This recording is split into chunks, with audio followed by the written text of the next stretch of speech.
안녕하세요. 그리스도인들 개인의 역사를 갖고 있습니다. 그러니까 신앙의 시작이라 할 수 있겠죠. 부모님으로부터 물려받은 신앙이거나 또 친구를 따라서 교회를 갔거나 어떤 식으로든 간에 자기 개인의 신앙의 역사를 갖고 있습니다. 한국 교회의 역사는 어땠을까요? 이번 시간에는 한국 교회가 어떻게 시작되었는지 또 지금까지 어떠한 변천 과정을 겪었는지 그것을 살펴보는 시간입니다. 기독교가 이제 전파되고, 그리고 기존 우리 한국 사회가 갖고 있었던 것과 달랐을까요? 거기에 이제 갈등을 일으키기도 하고, 그러면서 수용되는 그런 과정을 한번 살펴보겠습니다. 일단 우리 개신교보다는 카톨릭이 먼저 선교가 시작이 되었습니다. 16세기에 아시아 선교가 시작이 됩니다. 세계교회사에서 살펴봤듯이 아시아 선교이기도 하고요. 또 한편으로 보면 아시아의 식민지화이기도 합니다. 근데 이제 여기에서는 이제 그 선교 쪽에 좀 더 집중해 보도록 하겠습니다. 중국이나 일본은 좀 생각보다 빨리 풀렸습니다. 교회가 그냥 선교사들이 들어오는 것이 빨리 풀렸는데 조선은 아주 강력한 빗장을 걸어 잠깁니다. 그러니까 먼저 중국이 열리었을 때 중국에서 일어나는 여러 가지 사건들을 보고 조선은 아예 문을 닫은 것이죠. 중국에서 이제 마테오 리치 신부가 1603년에 북경에서 발행한 기독교 변증서 천주실의를 저기 마테오 리치인데요. 이렇게 발간을 합니다. 이 마테오 리치 신부가 의해서 여기에서 아주 많은 기독교, 카톨릭이죠. 카톨릭이 엄청나게 많은 그런 활동을 하게 됩니다. 그러니까 처음부터 이렇게 예수 믿으세요 한 것이 아니라 의학이나 과학을 갖고 들어간 거였기 때문에 좀 저항이 훨씬 덜했죠.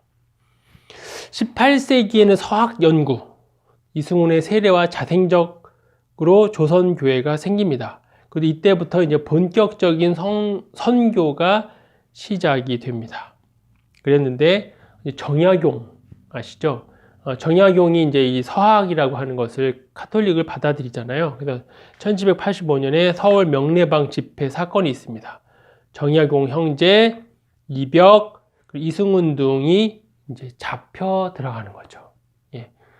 받아들이면 안 될 것, 국가의 어떤 위험이 됐다고 느꼈기 때문에 이 서학 카톨릭을 박해합니다. 그래서 많은 일이 있었습니다. 신해 박해, 신유 박해, 기해 박해, 병인 박해, 이러한 것이 엄청나게 많은 수천 명이 순교를 당합니다. 이때에. 그래서 조선의 유교에 반대하는 사학으로 규정합니다.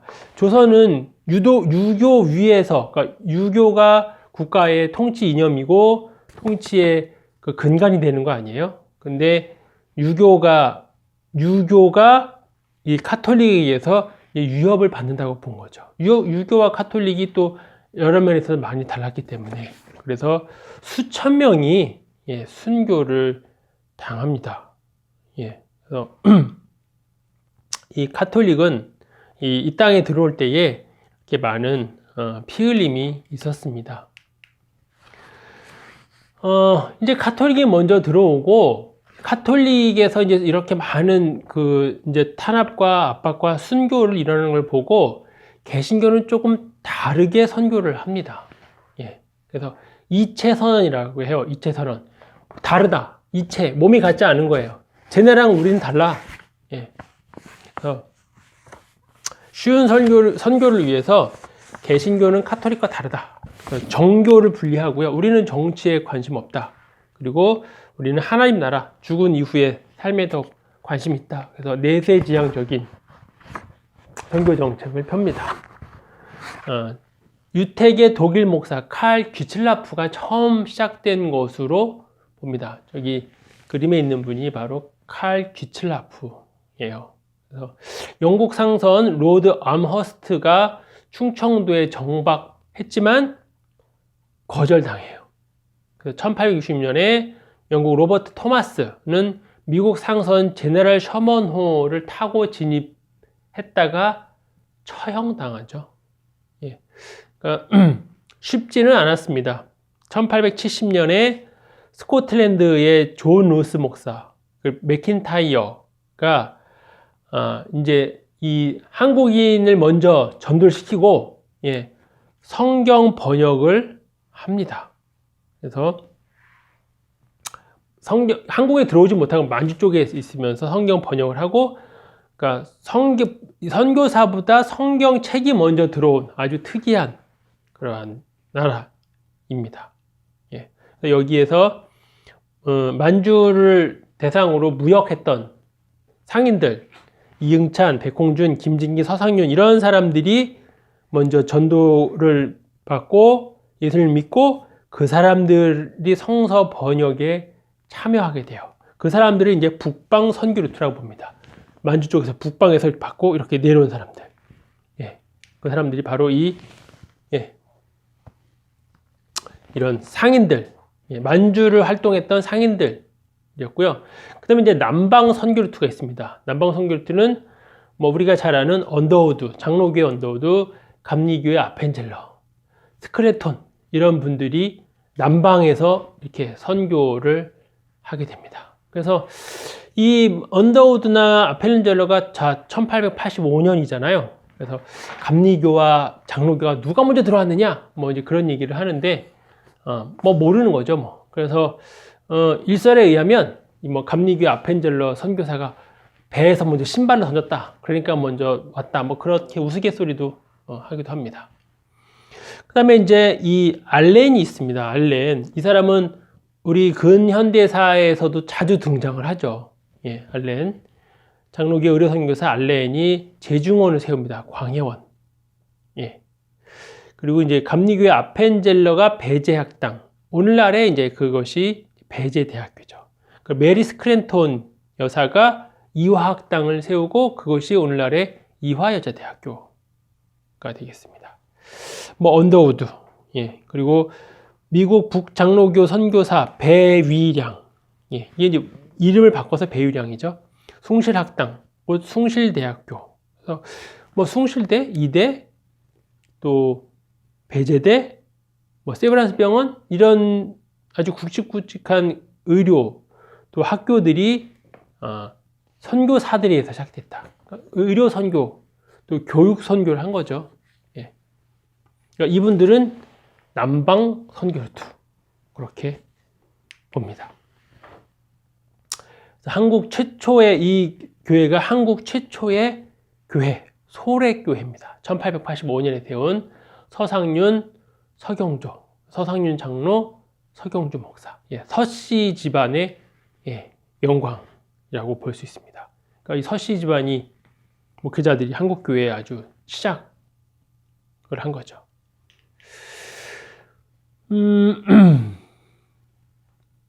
알렌이 선교사이면서 동시에 미 공사관 부속 의사로 활동을 합니다. 근데 이 사람이 가심정변 때 민영익, 그러니까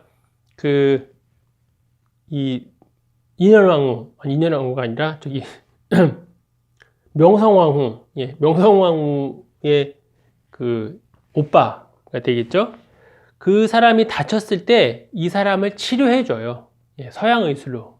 그래서 엄청나게 그 많은 또 혜택을 받아서 광해원 병원을 설립하게 됩니다. 그리고 이제 고종 왕의 주치의면서 고문 역할을 해요. 그러니까 개신교 선교사가 황제의 주치의가 된 거였으니까 개신교는 상당히 편하게 선교를 하게 되는 상황이 됩니다. 그래서 카톨릭 같은 대규모의 박해, 뭐 수천 명씩 이 카톨릭은 순교를 당했는데 그런 것 없이 선교를 할 수 있게 됩니다. 그리고 1905년에 굉장히 오래 했죠. 뭐 20년 동안 공사직에서 물러납니다. 이 알렌뿐만이 아니라 언더우드, 할버트, 아펜젤러에게 고종은 아주 철저하게 의지를 합니다. 이제 이 고종 시대가 일본, 뭐 러시아, 뭐 이런 나라, 이 열강들이 막 우리나라에 와서 막 청나라부터 해가지고 막 우리나라를 자기네 안방 쓰듯이 사용을 하잖아요. 그래서 친일파들, 뭐 친러파, 친독파 뭐 이런 식으로 막 신하들도 막 정신이 없고 백성들도 정신이 없는 상황이었는데 이제 악원 파천이 일어나지 않습니까? 고종 황제가 일본을 피해서 러시아 영사관으로 도망가는 상황이 벌어진 거잖아요. 이 나라가 얼마나 참 우스운 상황이었습니까? 예, 한 나라의 왕이 자기네 나라에 와 있는 그 영사관으로 도망을 간다는 게, 그래 도망을 가니까 이제 신하들이 왕을 만나려고 하면 그 이제 러시아의 영사관을 가서 거기에 있는 그 경비병한테 그 허락을 받고 자기네 왕을 봐야 되는 상황이, 말도 안 되는 상황이 벌어진 거죠. 근데 이 고종은 이제 이 독살의 위험을 느낀 거예요. 네. 칼로 뭐 이 당하거나 아니면 누군가 음식에다가 독약을 타서 자기를 죽일 수 있다고 하는 그런 두려움에 빠졌기 때문에 이 가방을 만들어서 자물쇠를 채워서 그거를 옮겼다고 해요. 이렇게 가방을 들고. 그 열쇠를 누가 갖고 있었느냐? 이 고종이 갖고 그 열쇠나 이 가방을 언더우드 같은 이런 선교사들이 들고 왔다 갔다 한 거예요. 예. 그러니 이 선교사들이 봤을 때 한 나라의 왕이, 예? 자기는 일개 선교사 아니에요. 그냥 일개 선교사한테 그냥 바짓가랑이 붙들고서 거기에 목숨을 부지하고 있는 걸 보니 이 참 조선이라고 한 나라가 얼마나 참 가엾고 어리석은 그러한 모습을 보여준 거겠습니까? 예, 그래서 이 고종이 이 선교사들한테 아주 철저히 자기 목숨을 다 여기에 맡긴 거예요. 예, 그랬으니 개신교는 뭐 핍박당할 게 없는 거죠. 뭐 핍박을 할 수도 없었어요. 왕이 힘이 하나도 없으니까. 예, 다른데 막 시달림을 받고 있는 상황이었으니 뭐 핍박을 할 수도 없었죠. 예. 이제 번역을 합니다. 그래서 존 로스, 맥킨타이어 이런 사람들이 이제 누가복음과 요한복음을 번역해서 출판을 합니다. 1887년에 최초 한글 신약 성서인 예수 성교전서, 발음이 그런데요. 예, 가 출판이 되고요. 이겁니다. 1911년 3월에 성경전서가 일본 요코하마에서 2만 부가 출간이 돼요. 뭐 이때는 이미 이제 나라가 넘어간 상황이었죠. 1911년 성경전서에는 자모포가 삽입되어 문맹토치 운동에 사용이 됩니다. 이제 성경이 이제 이 번역이 되면서, 그러니까 성경이 번역이 되면서 사람들에게 한글을 깨우치게 되는 부수적인, 그러면서도 엄청나게 중요한 그런 효과가 있습니다. 한글 성경에 순 한글 채택을, 순 한글, 그러니까 한자가 없는 채택하고요. 번역 과정에서 영어사전, 한영사전, 한국어 문법서들이 출간이 돼요. 그러니까 영어 성경을 한글로 번역하려고 하다 보니까 자연스럽게 사전 작업을 해야 되고 그것이 그 자체로 그냥 문법서가 출간이 되는 거죠. 예. 평등사회와 경제 재건, 신분 해방의 토대가 되고 항일운동의 원동력이 됩니다. 양반과 쌍놈, 남녀, 그죠? 그리고 일본으로부터 압제, 그러한 것이 성경을 통해서 자연스럽게 깨우쳐지는 거죠. 예. 그러니까 사람들이 글을 못 읽으면, 글을 못 읽는다는 건 지식도 없고 권력도 없다는 거잖아요. 예. 그랬는데 이제 이 성경이 출판이 되면서 이제 까막눈이 띄어지기 시작하는 거예요. 그래서 성경에다가 기역, 니은, 디귿, 아야, 어요를 앞부분에다 집어넣습니다. 그래서 그거를 깨우치면서 성경을 자연스럽게 읽게 되고 성경을 읽으면서 문맹에서 벗어나게 되는 거죠. 예. 어마어마한 역할을 성경이 하게 됩니다. 예수 성교전서. 네, 이게 이제 이제 북방 루트, 선교 루트로 시작된 거잖아요. 존 루스나 맥킨타이어가 만주 상인들한테 한글을 배워서 이 한글 성경을 번역하다 보니까 이 이제 만주 쪽의 사투리가 그대로 들어갑니다. 그래서 여기 보면 나사렛 예수야 우리 너로 더불어 들어 기내 와셔 우리 랑망하나뇨? 하고 물으니까 예수께서 입 닫고 나오라 하신다. 그러자 복음서 기자는 이 광경은 다음과 같이 묘사한다. 더러운 귀신이 그 사람을 지랄케 하며 큰 소리로 뭐 이렇게 이 아주 훨씬 더 현장감 있는 그런 번역을 했죠. 그래서 이렇게 성경이 번역이 됩니다. 이후로도 성경이 엄청나게 많이 이제 번역이 되는 거죠. 그 다음에 이제 민족교회와 정교분리가 되는데, 자, 우리나라가 이제 일본에 의해서 통치를 받게 되면 이것을 하나님의 나라와 어떻게 관련을 지을 수 있을까? 그런 고민들이 생기는 거죠. 그래서 하나님은 사람 위에 사람 없는 거 아니에요? 하나님은, 예수님은 평등을 얘기하고 자유를 얘기했으니까 조선은 일본의 압제로부터 벗어나야 되는 것이고 그것이 하나님의 뜻이고 기독교는 거기에 힘써야 되는 것이다 하는 쪽이 있고요.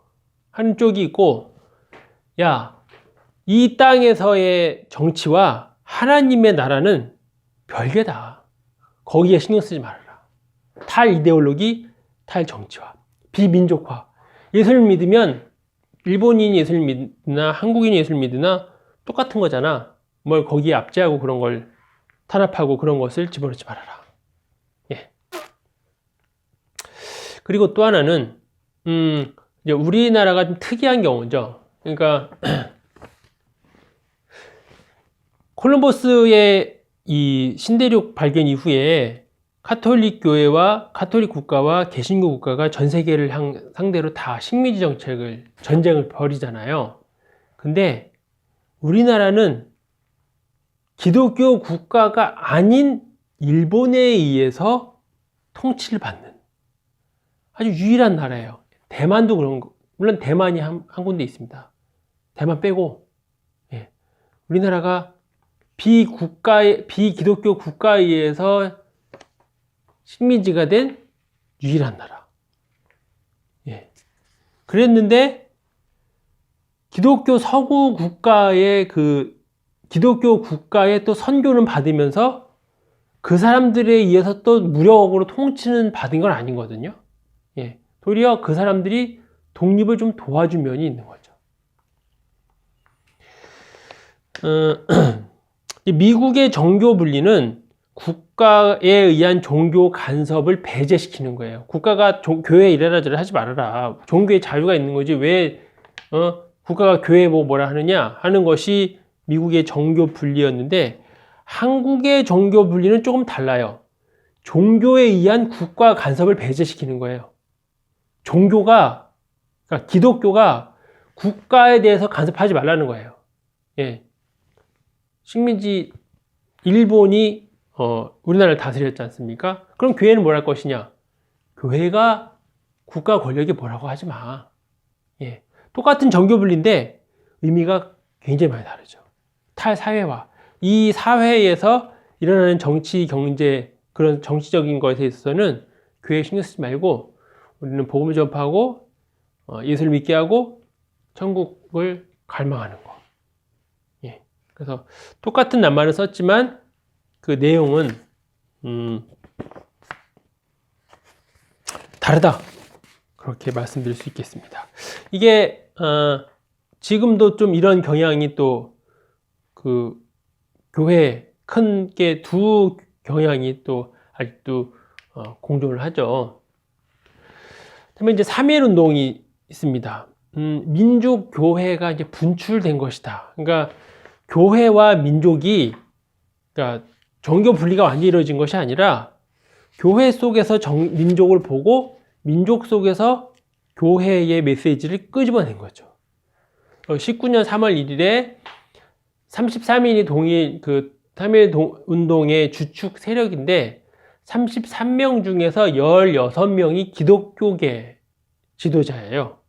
예. 당시에 기독교는 이제 뭐 불교, 천도교 많았거든요. 이 다른 이 종교들은.